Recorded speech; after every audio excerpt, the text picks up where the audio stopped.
Projectile motion को describe करने के लिए आओ इसकी मोशन की ग्राफ्स बनाना सीखते हैं। Acceleration versus time, velocity versus time और पोजीशन वर्सेस टाइम ग्राफ्स। तो मेरे पास यहाँ पे 3 अलग अलग सिचुएशन है। पहले सिचुएशन में एक इंसान कहीं छत से बॉल को फेंक रहा है कुछ इस डायरेक्शन में, यानी कि इनिशियल वेलोसिटी दे रहा है ये ऊपर के डायरेक्शन में, और ये बॉल कुछ ऐसे जाके प्रोजेक्टाइल मोशन करेगी और नीचे गिर जाने वाली है। अब सेकंड सिचुएशन में यही इंसान इसी छत से बॉल को हॉरिजॉन्टली फेंक रहा है, यानी कि इनिशियल वेलोसिटी हॉरिजॉन्टल डायरेक्शन में दे रहा है, नहीं ऊपर नहीं नीचे, और ये बॉल कुछ ऐसे प्रोजेक्टाइल मोशन करके नीचे गिर जाने वाली है। अब तीसरी सिचुएशन में यही इंसान इसी छत से बॉल को नीचे की तरफ फेंक रहा है, यानी कि इनिशियल वेलोसिटी दे रहा है ये नीचे के डायरेक्शन में, और ये बॉल कुछ ऐसे जाके प्रोजेक्टाइल मोशन करेगी और नीचे गिर जाने वाली है। अब इन तीनों सिचुएशन के लिए हम एक्सेलरेशन वर्सेस टाइम और वेलोसिटी वर्सेस टाइम और पोजीशन वर्सेस टाइम का ग्राफ बनाने वाले हैं, दोनों मोशन के लिए, वाई डायरेक्शन की मोशन और एक्स डायरेक्शन की मोशन के लिए। अब इससे पहले कि मैं इन ग्राफ्स को बनाऊं, क्यों नहीं तुम वीडियो को एक बार पॉज करो और खुद से इन्हें बनाने की कोशिश करो। अब अगर तुमने ट्राई कर लिया है तो आओ देखते हैं। देखो, सबसे पहले हम केस नंबर 1 में इस बॉल की acceleration in Y direction versus time की ग्राफ बनाने वाले हैं। तो हम ये एज्यूम कर लेंगे कि यहाँ पे कंप्लीटली वैक्यूम है, कोई भी एयर के मॉलिक्यूल्स नहीं है जो कि हमारे बॉल को एयर रेजिस्टेंस प्रोवाइड कर सके। अब ये बॉल जैसे ही इस इंसान के हाथ से छूटेगी तो ये एक्सेलरेट करना चालू करने वाली है नीचे के डायरेक्शन में, और ऐसा इसलिए क्योंकि ग्रेविटी का फोर्स लग रहा होगा केवल इस बॉल पे, और ये एक्सेलरेट करेगी नीचे के डायरेक्शन में हर टाइम पे, चाहे ये बॉल ऊपर की तरफ जाए, चाहे ये टॉप मोस्ट पॉइंट पे पहुंच जाए, या फिर ये नीचे गिरने लगे। जब तक ये मोशन कर रही होगी ये वैक्यूम में, तब तक इस पे एक्सेलरेशन ड्यू टू ग्रेविटी लग रहा होगा नीचे के डायरेक्शन में सेम मैग्नीट्यूड का, और ये होता है 9.8 मीटर पर सेकेंड स्क्वायर। और क्योंकि ये नीचे के डायरेक्शन में लग रहा है तो हम इसे लिखते हैं -9.8 मीटर पर सेकेंड स्क्वायर। तो इस ग्राफ पे लाइन आने वाला है कहीं यहाँ पे पॉइंट आ जाएगा, और क्योंकि ये समय के साथ साथ कांस्टेंट है इसलिए ये एक स्ट्रेट लाइन होने वाला है। हमेशा ये वैल्यू रहने वाली है -9.8 मीटर पर सेकेंड स्क्वायर, या फिर -g लिख देते हैं। तो ये तो हो गई acceleration in vertical direction versus time का ग्राफ। अब आप बात करते हैं हॉरिजॉन्टल डायरेक्शन के मोशन की। तो देखो, हॉरिजॉन्टल डायरेक्शन में इस बॉल पे कोई भी फोर्स नहीं लग रहा होगा, कोई यहाँ पे एयर मॉलिक्यूल्स है नहीं, तो यानी कि कोई एयर रेजिस्टेंस नहीं लगने वाला है। तो यानी कि एक्सेलरेशन इन एक्स डायरेक्शन ये हो जाने वाला है 0, और ये समय के साथ साथ 0 ही रहने वाला है, कोई एक्सेलरेशन नहीं लगने वाला है एक्स डायरेक्शन में। तो ग्राफ कुछ ऐसा आने वाला है, हॉरिजॉन्टल लाइन। अब आप बात करते हैं इन बॉल्स की मोशन की। तो देखो, ये बॉल्स भी जैसे ही हवा में आएंगे ना तो इन पे लग रहा होगा एक्सेलरेशन ड्यू टू ग्रेविटी नीचे के डायरेक्शन में, ये एक्सेलरेट कर रही होंगी नीचे के डायरेक्शन में। तो इनकी ग्राफ भी बिल्कुल ही सेम आने वाली है, -g पे एक हॉरिजॉन्टल लाइन टाइम के साथ साथ, और इनकी एक्स डायरेक्शन की एक्सेलरेशन ये भी बिल्कुल सेम ही रहने वाली है, ये भी 0 रहने वाली है टाइम के साथ साथ। हाँ, एक इंपॉर्टेंट बात ये है कि हमारी पहली बॉल इसे तो हमने ऊपर की तरफ फेंका था, तो ये ऊपर से फिर नीचे आएगी और ये ज्यादा समय के लिए हवा में रहेगी। तो इसकी एक्सेलरेशन वर्सेस टाइम ग्राफ ये थोड़ी लंबी आने वाली, लंबी टाइम के लिए होने वाली है। लेकिन ये सेकंड वाली बॉल इसे तो हम हॉरिजॉन्टली फेंक रहे हैं, तो ये तो जल्दी ही नीचे की तरफ गिर जाने वाली है। तो इसकी ग्राफ ये थोड़े कम टाइम तक के लिए होने वाली है, कुछ यहीं तक मान लो। और ये तीसरी वाली बॉल इसे तो हम नीचे की तरफ ही फेंक रहे हैं, तो ये तो जल्दी ही नीचे गिर जाने वाली है। तो इसकी ग्राफ ये और भी कम टाइम के लिए होने वाली है, कहीं यहाँ तक ही मान लो। और सेम चीज़ होने वाला है AX के ग्राफ के साथ भी।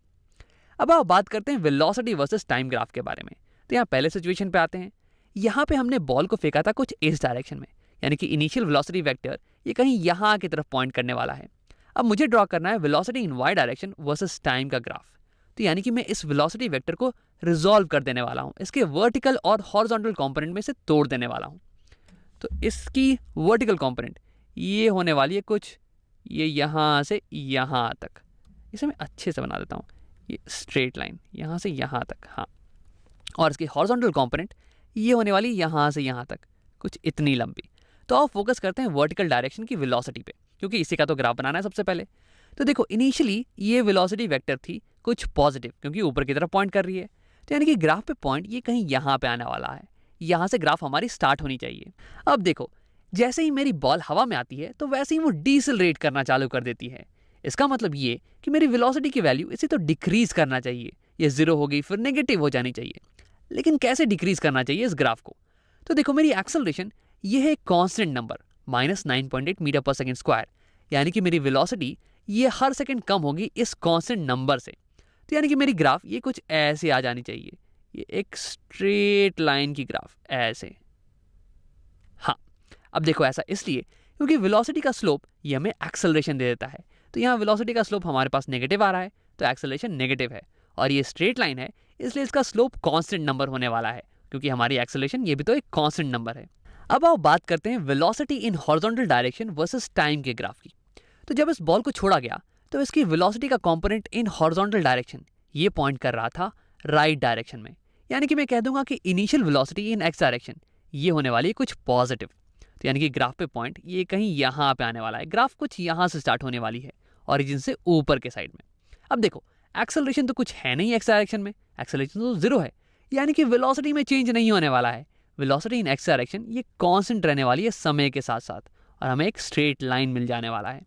अब देखो यहाँ पे इंपॉर्टेंट चीज़ ये है कि एक्सेलरेशन इन वाई डायरेक्शन ये बिल्कुल भी इफेक्ट नहीं करेगा वेलोसिटी इन एक्स डायरेक्शन को। ये जब भी हम मोशन इन टू डायमेंशन के प्रॉब्लम सॉल्व करते हैं ना, तो हम मोशन को दो परपेंडिकुलर डायरेक्शंस में तोड़ देते हैं। अब एक डायरेक्शन की जो एक्सेलरेशन है वो किसी दूसरे डायरेक्शन की वेलोसिटी या फिर पोजीशन को अफेक्ट नहीं कर सकती है। ये दोनों ही डायरेक्शंस ये कंप्लीटली इंडिपेंडेंट है एक दूसरे के। अब आप बात करते हैं इस ब्लू बॉल की, इसकी velocity in Y direction versus time का ग्राफ प्लॉट करते हैं। तो देखो इनिशियली इस बॉल को फेंका गया था हॉरिजॉन्टल डायरेक्शन में, तो इसकी वेलोसिटी केवल होने वाली है एक्स डायरेक्शन में, वाई डायरेक्शन में इनिशियल वेलोसिटी जीरो होने वाली है। तो यानी कि ग्राफ पे पॉइंट ये कहीं यहाँ से स्टार्ट होने वाला है। अब देखो मेरी ब्लू बॉल ये डिसेलरेट करने वाली है, यानी कि इसकी भी वेलोसिटी कम होनी चाहिए समय के साथ साथ। अब ये स्टार्ट करी है जीरो वेलोसिटी से, तो इसकी वेलोसिटी फिर नेगेटिव हो जानी चाहिए। लेकिन कैसे डिक्रीज करेगी ये ग्राफ? तो देखो इसकी एक्सेलरेशन इसकी वैल्यू भी 9.8 मीटर पर सेकेंड है, -9.8 मीटर पर सेकेंड। इसका मतलब कि वेलोसिटी हर सेकेंड 9.8 मीटर पर सेकेंड से कम हो जानी चाहिए, यानी कि ग्राफ ये कुछ ऐसा आने वाला है, एक स्ट्रेट लाइन।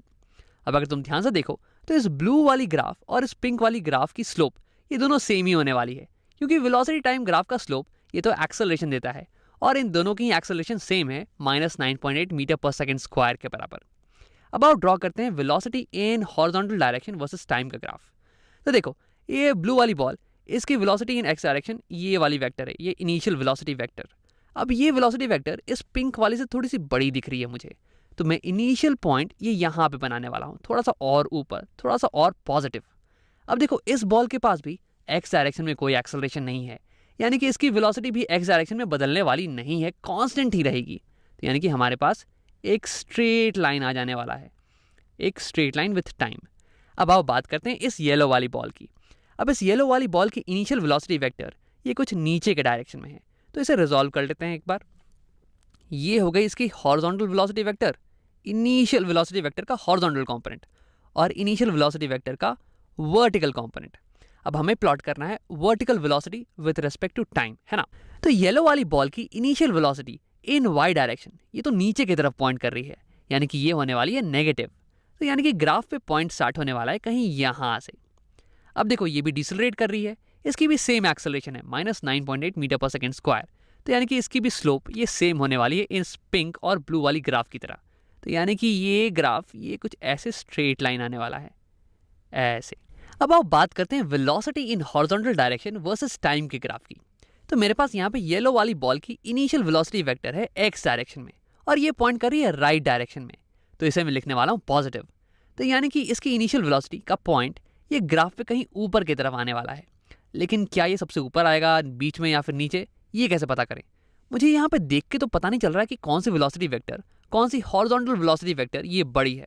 क्या कर लेते हैं कि बस दिखाने के लिए इसे बीच में बना देते हैं ताकि तुम्हें क्लियरली दिखे, ठीक है। वैसे तुम एक्चुअल कैलकुलेशन करके ये पता लगा लेना कि कौन सी इनिशियल वेलोसिटी बड़ी है। हाँ, तो यहाँ पे मैंने बस दिखाने के लिए बना रखा है इसे बीच में। अब यहाँ पे इसकी वेलोसिटी ये चेंज नहीं करने वाली है, क्योंकि इसकी भी एक्सेलरेशन इन एक्स डायरेक्शन ये तो जीरो है, यानी कि वेलोसिटी कांस्टेंट ही रहने वाली है, और हमारे पास एक स्ट्रेट लाइन आ जाएगा कुछ ऐसे। अब आप बात करते हैं पोजीशन वर्सेस टाइम ग्राफ की, और सबसे पहले हम बनाने वाले हैं वाई पोजीशन वर्सेस टाइम का ग्राफ। अब देखो ये तीनों ही बॉल ये सेम पोजीशन से अपने मोशन को स्टार्ट कर रही हैं, कहीं ऊपर छत से, और उसके बाद ये नीचे ग्राउंड तक गिर रही हैं। तो यानी कि अगर मैं इस पिंक वाली बॉल की वाई पोजीशन की बात करूं तो इसकी स्टार्टिंग की वाई पोजीशन ये कुछ पॉजिटिव होने वाली है, ये कुछ ऊपर से मोशन को स्टार्ट कर रही है। तो यानी कि ग्राफ पे पॉइंट ये कहीं यहाँ पे आने वाला है। अब देखो ये बॉल ऊपर जाएगी और फिर नीचे ग्राउंड पे गिर जाएगी, तो यानी कि इसकी वाई पोजीशन ये बढ़ने वाली है, और उसके बाद फिर ये घट के जीरो हो जाने वाली है। तो यानी कि ये ग्राफ ये बढ़ेगी और फिर ये नीचे आ जाएगी। लेकिन कैसे बढ़ने वाली है ये ग्राफ? तो ये हमें पता चलेगा वेलोसिटी टाइम के ग्राफ से। देखो पोजीशन टाइम ग्राफ की जो स्लोप होती है वही तो बराबर होती है वेलोसिटी के, और यहाँ पे हमारी पिंक वाली बॉल की वेलोसिटी ये कम होती चली जा रही है। ये पॉजिटिव से जीरो, जीरो से नेगेटिव हो रही है। तो यानी कि पोजीशन टाइम का ग्राफ ये ऐसे बढ़ना चाहिए कि इसकी स्लोप ये कम होती चली जाए, ये पॉजिटिव से जीरो, जीरो से नेगेटिव हो जाए। तो हमारी ग्राफ कुछ ऐसी आने वाली है। देखो स्लोप कम हो रहा है और फिर स्लोप यहाँ पे जीरो। देखो यहाँ पे वेलोसिटी जीरो तो यहाँ पे स्लोप जीरो, और फिर जीरो के बाद नेगेटिव, और फिर ये ग्राफ ऐसे मिल जाएगा। देखो पोजीशन यहाँ कहीं पॉजिटिव से चालू हुई, फिर ये बढ़ी पोजीशन, और फिर पोजीशन यहाँ जीरो तक आ गई, यानी कि बॉल ग्राउंड को हिट कर चुका है। अब आप बात करते हैं एक्स पोजीशन वर्सेस टाइम के ग्राफ की। तो देखो मेरी पिंक वाली बॉल ये तो स्टार्ट कर रही है X is equal to zero से, यानी कि हमारा इनिशियल पॉइंट ये आने वाला है यहाँ ओरिजिन पे। अब देखो इसके बाद ये बॉल एक्स डायरेक्शन में आगे जा रही है, इसकी पोजीशन बढ़नी चाहिए, यानी कि ग्राफ पे इसकी पोजीशन ये बढ़नी चाहिए। लेकिन कैसे बढ़ेगी ये पोजीशन, तो ये बता देगी हमें वेलोसिटी। देखो वेलोसिटी एक पॉजिटिव नंबर है और ये कांस्टेंट है, इसका मतलब कि पोजीशन हर सेकंड इस पॉजिटिव नंबर से बढ़ता चला जाएगा। तो यानी कि हमारे पास ग्राफ ये कुछ ऐसा आने वाला है, पोजीशन टाइम का ग्राफ, एक स्ट्रेट लाइन। क्योंकि देखो इस पोजीशन टाइम ग्राफ की स्लोप ये हमें देगी वेलोसिटी, और एक स्ट्रेट लाइन की स्लोप ये होने वाली है एक कांस्टेंट नंबर। अब आप बात करते हैं इस ब्लू वाले बॉल की। इस ब्लू वाले बॉल की vertical position with respect to time, इसका ग्राफ प्लॉट करते हैं। तो देखो ये ब्लू वाला बॉल ये भी सेम लोकेशन से फेंका गया है, तो यानी कि इसकी वाई पोजीशन, स्टार्टिंग वाली पोजीशन ये तो सेम होने वाली है कुछ यहाँ पे। अब देखो इस ब्लू वाले बॉल की initial velocity in Y direction ये थी जीरो, और ये घटती चली जा रही है, यानी कि इसकी ग्राफ ये कुछ ऐसी आने वाली है, ये ऐसी ग्राफ। और ऐसा इसलिए क्योंकि यहाँ पे अगर तुम स्लोप देखो तो ये आ जाएगा जीरो, ताकि इनिशियल वेलोसिटी हो गई जीरो और उसके बाद स्लोप ये नेगेटिव होता चला जा रहा है, जैसे कि इसकी वेलोसिटी डिक्रीज करते चली जा रही है। अब आप बात करते हैं इसकी एक्स पोजीशन वर्सेस टाइम की ग्राफ की। तो देखो इसका एक्स पोजीशन, स्टार्टिंग का एक्स पोजीशन ये भी सेम होने वाला है, सारी बॉल्स का स्टार्टिंग का वाई और एक्स पोजीशन ये सेम होने वाला है, क्योंकि सारी बॉल्स सेम लोकेशन से फेंकी गई हैं। तो ये हो गई इसकी स्टार्टिंग की पोजीशन। अब देखो इसकी वेलोसिटी ये है एक कांस्टेंट नंबर, जस्ट लाइक ये पिंक वाले बॉल की, तो यानी कि इसका भी ग्राफ एक स्ट्रेट लाइन होने वाला है। लेकिन इसकी वेलोसिटी ये पिंक वाले से ज़्यादा है, यानी कि इसकी जो स्ट्रेट लाइन है ना, इसका स्लोप ये थोड़ा ज़्यादा होना चाहिए, ये थोड़ा ऐसे, इसकी स्लोप थोड़ी ज़्यादा होगी इस पिंक वाले लाइन से।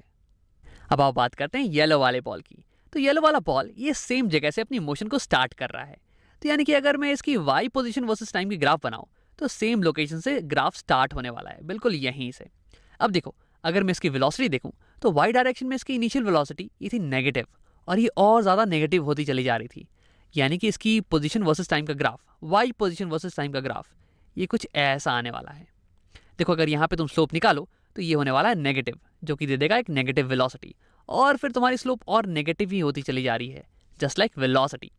अब आप बात करते हैं एक्स पोजीशन वर्सेस टाइम की ग्राफ के बारे में। तो देखो स्टार्टिंग एक्स पोजीशन ये तो सेम होने वाली है सारे बॉल्स की।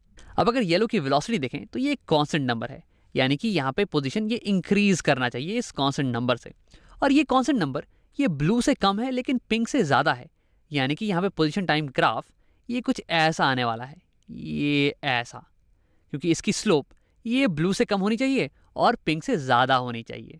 तो इस वीडियो में हमने प्रोजेक्टाइल मोशन को डिस्क्राइब करने के लिए अलग अलग ग्राफ्स बनाना सीख लिया, एक्सेलरेशन टाइम, वेलोसिटी टाइम और पोजीशन टाइम ग्राफ। अब तुमने ये भी नोटिस किया होगा कि कैसे हमने प्रोजेक्टाइल मोशन को पहले दो परपेंडिकुलर मोशन में तोड़ दिया, और दोनों मोशन का हमने अलग अलग इंडिपेंडेंट ग्राफ बना लिया। ये दोनों ही एक दूसरे को बिल्कुल भी अफेक्ट नहीं करने वाले हैं।